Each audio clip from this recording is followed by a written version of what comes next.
it's all about trying to prevent bugs, work a little bit smarter, and make sure that you also take on that mindset that like, why am I typing this git command out the long way over and over? Maybe I can add an alias. Why is it so hard for me to find these branches? There must be a way to write a little one-liner that will filter these branches that I need every week or something.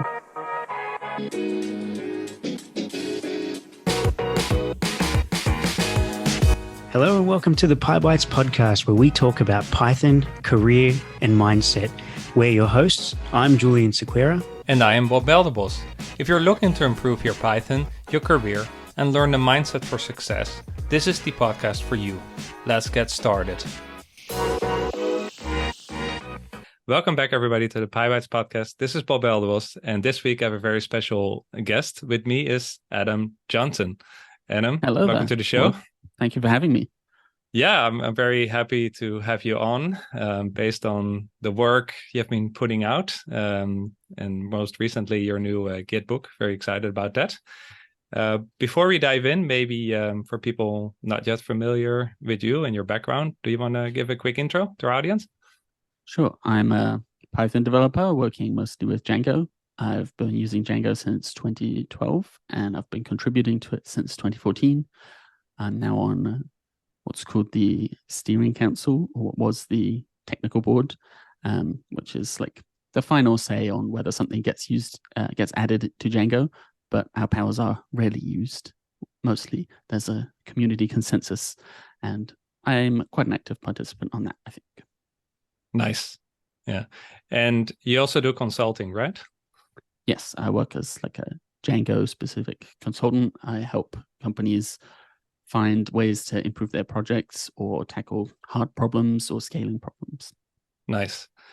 Yeah, to kick this off, do you have a win of the week? My win of the week would be DjangoCon US. I didn't attend. I did have a remote ticket, so I could drop in on some talks and watch them here. It's just finished, but with the sprints at the end, there's always like many great developments and ideas that get pushed because people have been able to talk in person, and there's been some great questions and topics discussed on the mailing list and forum where most activity is now. So I'm really excited to see where this takes things. There hopefully be some more hands pulling on the ropes that keep Django moving forwards, and nice, interesting directions that are like finally going to be taken. Yeah. Was there anything specifically you want to highlight? Yeah, the one thing that I'm quite interested in that I haven't had time myself for is the server reloader. So Django's development server, it needs to reload whenever you make a code change, so you can see the new version of whatever you wrote in your browser. The built-in one, it works by polling your file system, so it just checks which files have changed, and that's very expensive. And Django has an option to use this thing called Watchman, which is a tool from Facebook that asks your operating system for notifications when files change, and so it's very efficient. It doesn't use any CPU when nothing's happening. And that just stopped working with Python 3.10. Facebook haven't been able to fix this Watchman library. I wrote in my Django DX book about how to use Watchman, and that was like mostly written on Python 3.9, and then I was like, they'll fix it for 3.10 soon. I'll just publish the book, and they haven't. So we need to find an alternative, and yeah, someone has come across this and posted on the forum, so I've replied today with like where I think things are at and where I think we can hopefully proceed. That's awesome. Didn't you also have a plugin about reloading, if I remember correctly? It's experimental. Yeah, there's django-watchfiles, because watchfiles is an alternative to Watchman developed by Samuel Colvin, very prolific developer. So hopefully Django can use that. We've got like a kind of an alpha version, and it would be good if we could clean it up.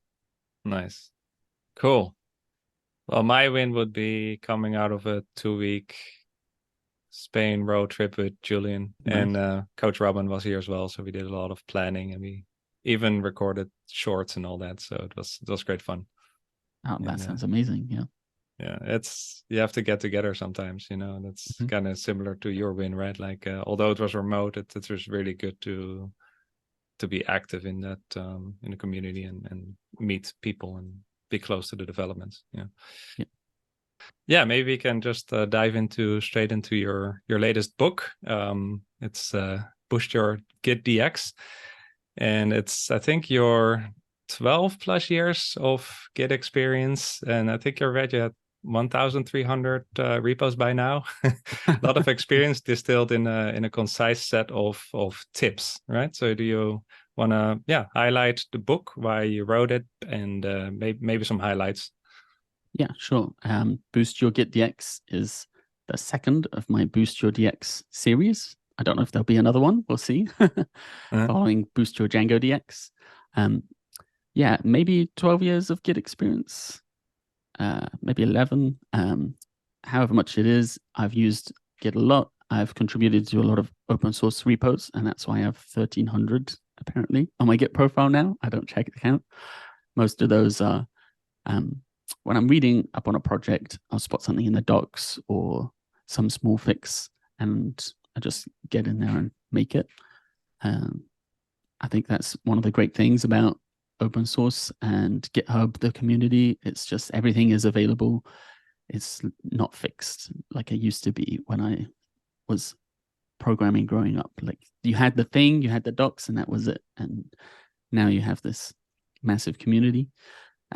So the book is all of these tips for using Git better. I would say Git as a tool has evolved very organically, and there are a bunch of bits of configuration and stuff that could be on by default for a better experience, or would be better for most developers who are using a workflow with GitHub. So I've tried to collect all of these that I've learned about and added to my Git config over the years and put them in a book, and also explain some of the more advanced commands that I've seen other developers struggle with, because also the Git docs are very high level, abstract, and deep, and filled with ancient technical details that make it a bit hard to understand what's going on just from them. Yeah, I'm really impressed with the amount of stuff you put in the book. I have not finished it yet. I'm 44% in on the Kindle. But yeah, as some of the reviews are saying as well, after chapter 1 or 2, you already get key insights you didn't know about. So, and that's definitely the case. Like I'm learning new things all over the place, even after 10 plus years of Git usage. And also, surprising things that I might have been saying or doing wrong, like having a git keep file. And I think you recommended to have a git ignore file in certain directories and stuff like that, right? Yeah, there's a lot of little things that there isn't an official document on, like what about these git keep files, and there's just some better ways to do it that haven't spread throughout the tutorials and whatever. Specifically the git keep files for listeners, that's this practice of making sure Git keeps a directory inside a repo, because it doesn't track directories by default. So you make a little file, and a convention has arisen from I don't know where to call that file .gitkeep. So just empty file. But actually, if you use the git ignore mechanism, you can create a .gitignore file in that directory with a couple entries that say ignore everything in this directory except the git ignore, and then that directory will be tracked. And it's an official way used by Git, and it's clearer to people in the future reading, what is this file? Like it's documented. You can look up and figure out what it does. But I also like about your books, and that gets into the DX part of it. I think you call the books DX for developer experience, and I think that's kind of inspired by UX, of user experience. It's way more than just the topic at hand, right? It's not only Git. You talk about related tools. For example, you challenged me on using AG or the Silver Surger. I think you recommended what was it? RipGrep. RipGrep, yep.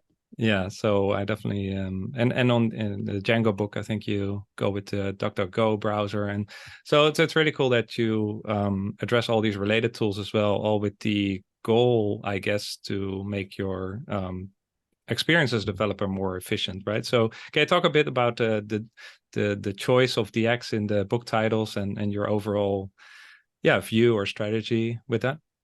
Yeah, I try to embody the mindset of kaizen, which is a Japanese word from manufacturing lines. That means continuous improvement of the working environment. And the idea is like at a construction line like Toyota's, everyone will try and make a few improvements each week to their specific area. And over time, that leads to them producing better cars more efficiently, with fewer errors. And a little bit at a time, you get this compound interest of big gains.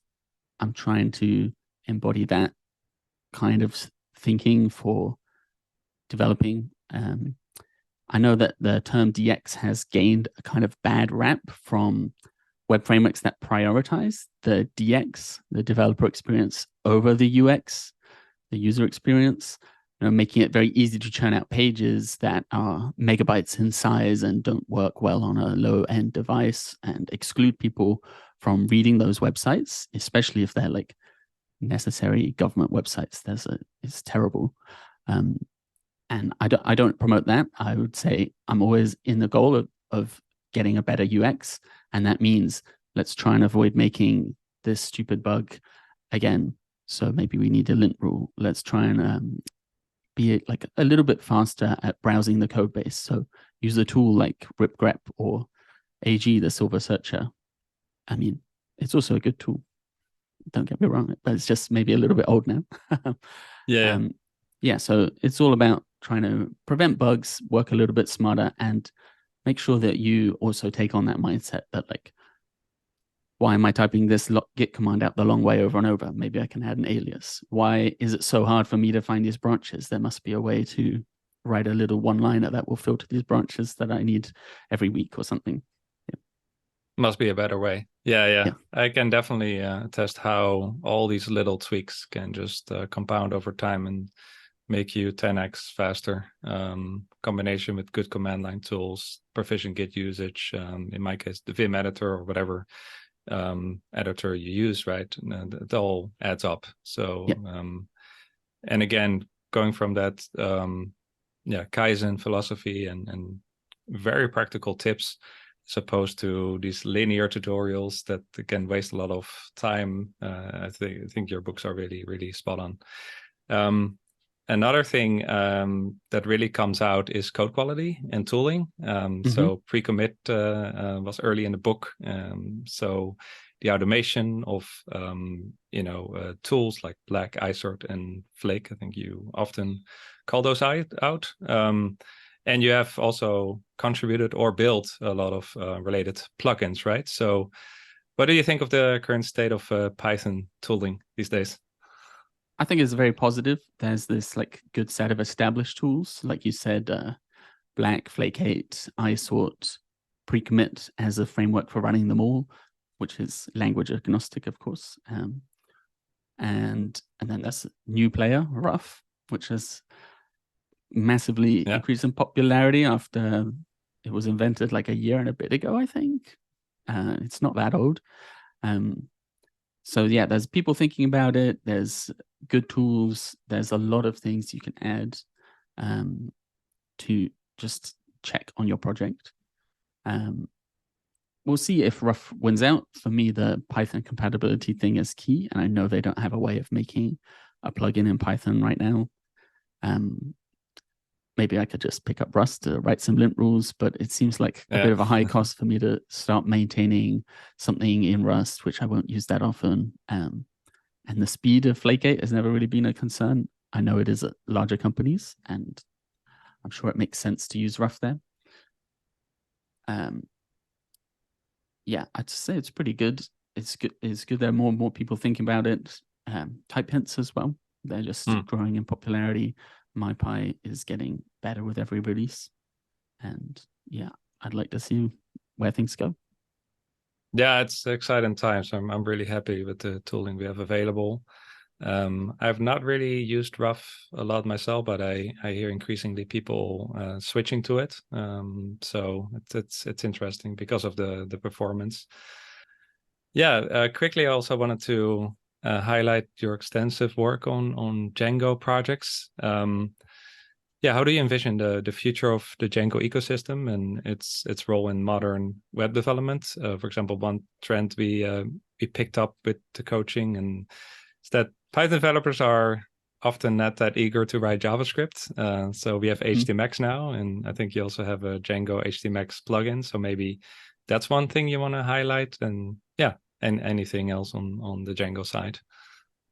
Yeah, I'd say Django is like the big and dependable framework. It's 18 years old this year, and it's still continuing to develop at a good pace, like not too fast. It never introduces that much churn to your projects, but it gains new features for your database, for generating your forms and that kind of thing. I'd say despite all the technological churn, like the core of the web, HTML and CSS, are still fundamentally the same. And they're also like getting better. Like there are so many things you can do in CSS that you couldn't a couple years ago even, that your need for a bit of JavaScript to make that flashy animation or whatever is decreasing. And I think that's why HTMX is getting popular, because we're realizing that the core of the web without JavaScript is more and more capable. So those extra bits of interactivity, we can do those without needing something running on the front end to fetch that extra content. We can get HTMX to be the thing running on the front end, which isn't very large, and then write some more HTML attributes, and it will fetch extra content when needed, when a user presses a button or whatever. So we can have that kind of interactive experience without heavy framework. I like it. And I think Django fits in well there. Yeah. And are you mostly backend? I mean, I guess you are, but for frontend, do you mostly exclusively use HTMX, or also Alpine JS, or maybe even a framework like React or Vue? Or is it just frontend? It's not really, you don't do that much with it. I do a bit of front end, especially for like my blog, or if I'm building a little side project. But that is mostly getting the HTML and CSS right. I try to avoid writing JavaScript if I can, because it's a bit harder to maintain long term, especially if you jump into one of these frameworks. Like I don't want to have to be fixing npm install in a year's time. I've seen that happen before, you know. Oh, this thing is now gone, that thing has to be upgraded. I don't have the time for that. In terms of my client work, I have touched on Alpine JS over the last year and a half with a client who's using that in combination with HTMX. I like its approach of it's kind of similar to HTMX, add a few attributes on some elements and enhance its interactivity. Yeah, but I can't say I use it too much. So you maintain a lot of open source projects. Yeah, what motivates you to keep building them and maintaining them? And what is some advice you can give for budding maintainers? Yeah, sure. The open source projects, I have maybe 34 of them that are live right now. They're mostly relatively small. I like to build something that like solves a targeted problem and like mostly like glues together like Django and HTMX, for example. So the package is called Django-Htmx. Straightforward. Yeah, I see building open source projects as kind of like a flywheel effect. Like for many of these things, one person needs to build it once and maintain it, and then everyone gains from it. Then that also feeds into me gaining some knowledge that I can share in my blog and books, and also some things I can add to client projects when consulting. And also when I work on a client project, I can maybe solve a problem for them and turn that solution into a plugin that I then share. For example, I recently created a Flake8 logging plugin with a bunch of rules for misuse of the logging module in Python. And that doesn't need to be closed source at all. That can be shared openly, and now everyone can install it and have these protections against misusing the logging library, and that log messages don't come through, which was the case I found there. Nice. Yeah, I saw your article on that. I think also on Twitter, we had a conversation at some point about freezing daytimes, Freezegun, yes, which I think you made an alternative for. Yes, the Freezegun is incredibly slow once you have a large amount of code, because it iterates over every imported module. So I built an alternative called Time Machine that is actually using the C API to patch out the functions inside the datetime module.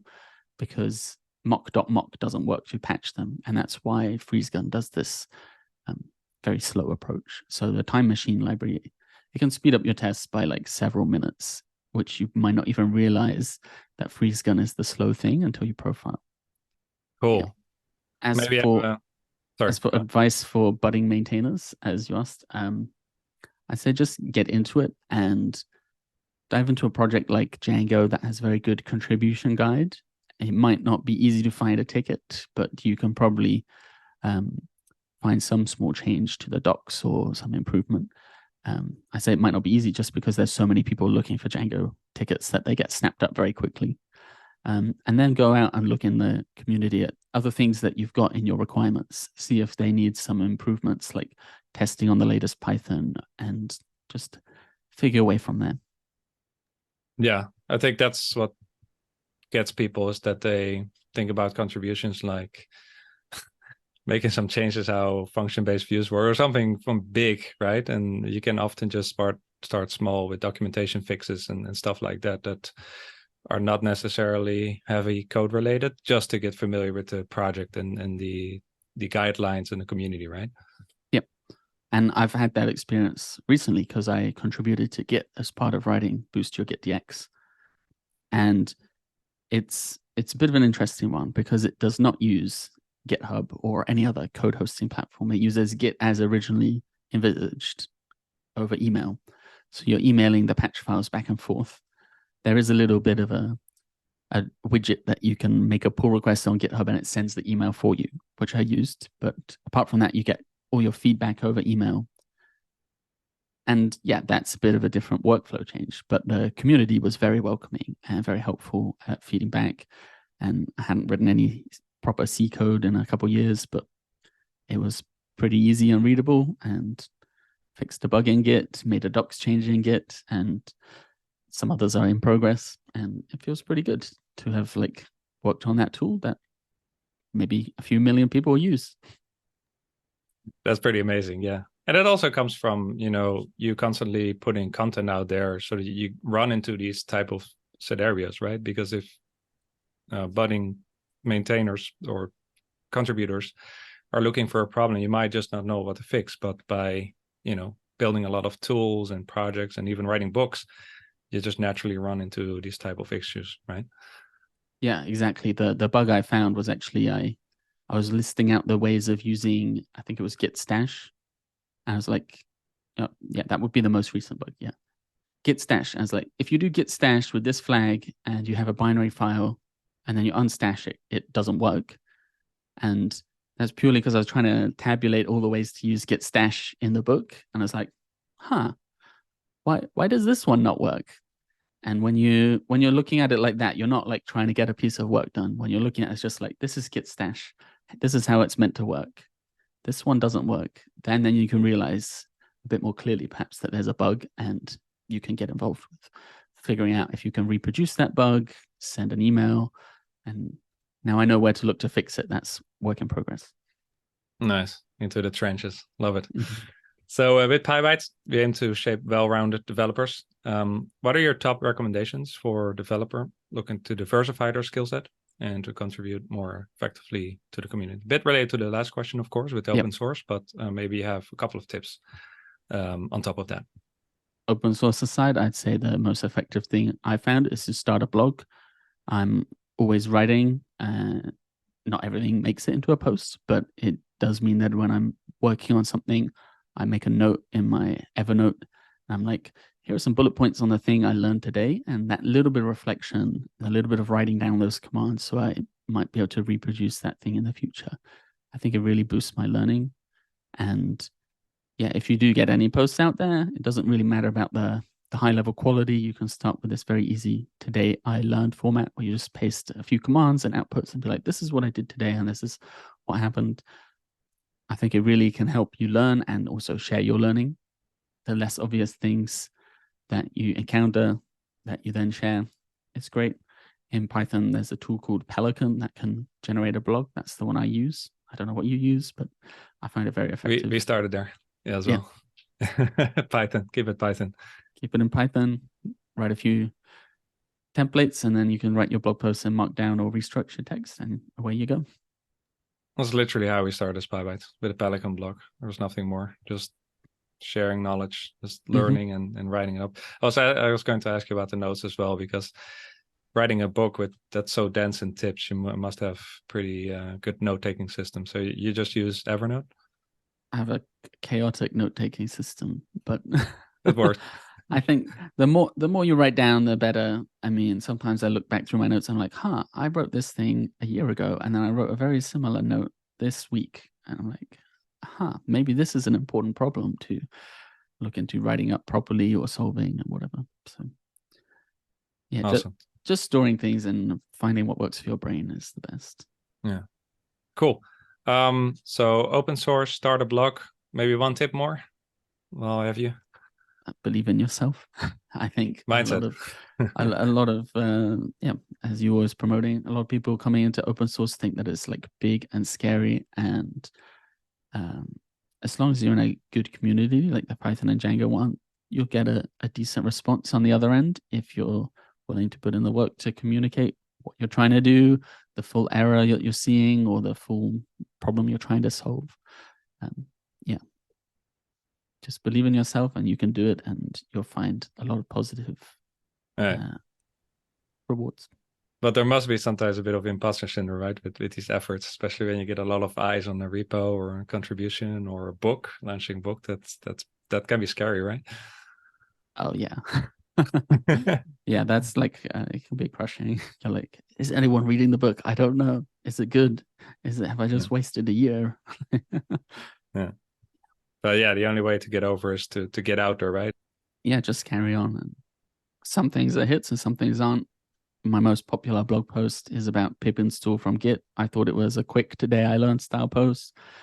Now it's the one that people rely on from Google results, apparently. So that's a bit of a maintenance responsibility. Yeah, well, our top article, I think, is how to make a subclass in Python, and we would never have expected that to be a top hitter. Exactly. Awesome. Yeah, thanks for sharing. Anything else you wanted to share around recent developments with the Git book, what you're doing, or I think we're good? I would like to promote the pricing of the book is regional dependent. So if you're in a low income country, then the price will scale down. So you get up to a 60% discount based upon purchasing pound parity. And also there is a bundle deal. So if you want to boost your Django DX and Git DX at once, you get a $10 discount. Nice. And it's all on Gumroad, right? It's all on Gumroad, yeah. Yeah, we'll link that in the show notes. And yeah, I highly recommend people getting all three books, because you have the testing, Django, and the Git. So it's it's a really wide skill set. And again, the tips, the bite-size approach we really like at Pybites as well. Lastly, goes with our style. Yeah. Lastly, yeah, what are you currently reading? I have not got much time to read book, actually. Writing has consumed some of that time, but I do have some time in the day to listen to podcasts. So like this one, I actually quite enjoyed the Jim Hadop, I think was his name, episode. Yeah, the Rust guy. Yeah, nice. It made me feel a bit warmer towards Rust. Another non-programming podcast, if people want a bit of a recommendation there, would be If Books Could Kill. It's very enjoyable tour through books that were popular over the last few decades and the kind of bad ideas they injected into the discourse and why they were wrong, but why did people go for them and what were their effects. They call it the kind of airport books, the ones that you pick up at the airport because you forgot what you really wanted to read at home, and then you're suddenly reading some like pop psychology thing about how if you don't eat the marshmallows, then you're going to be the CEO. Yeah. Nice. Cool. Yeah, I'm obviously still reading your book, and I'm also reading the new Arnold Schwarzenegger, Be Useful. Kind of a nice mindset book. That looks good. I might be able to find that on audiobook. Yeah.